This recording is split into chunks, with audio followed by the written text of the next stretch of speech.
மேகதாது அணை திட்டத்தை கைவிட வலியுறுத்தி இந்திய ஜனநாயக கட்சி சார்பில் சென்னையில் கண்டன ஆர்ப்பாட்டம் நடைபெற்றது.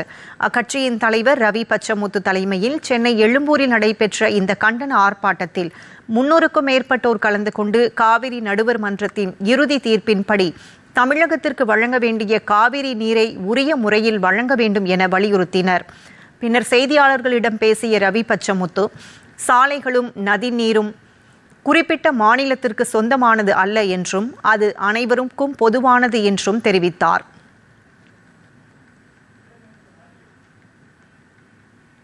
இந்த கர்நாடக அரசை கண்டித்து மேகதாது அணையை கட்டுவதற்கு எதிர்த்து தமிழகம் எங்கும் இந்திய ஜனநாயக கட்சியின் தொண்டர்களும் தோழர்களும் போராட்டம் நடத்தி கொண்டிருக்கிறார்கள்.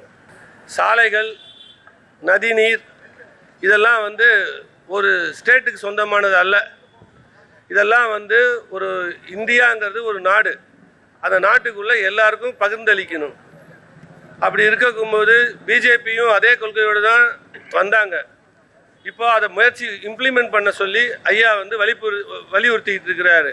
அதே போல் ஒரு கமிஷன் போட்டு எத்தனை காலங்கள் ஆச்சு, இதுவரைக்கும் நமக்கு அந்த தண்ணியை அவங்க கொடுக்கல.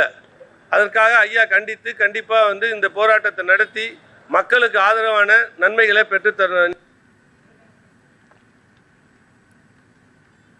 தஞ்சாவூர் பனகல் கட்டிடம் முன்பு நடைபெற்ற ஆர்ப்பாட்டத்தில் பெண்கள் உள்ளிட்ட ஏராளமானோர் கலந்து கொண்டு கோரிக்கைகளை வலியுறுத்தி முழக்கங்களை எழுப்பினர்.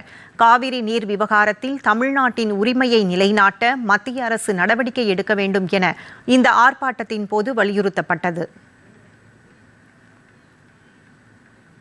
விழுப்புரம் நகராட்சி திடலில் நடைபெற்ற ஆர்ப்பாட்டத்தில் இந்திய ஜனநாயக கட்சி தொண்டர்கள் ஏராளமானோர் கலந்து கொண்டனர்.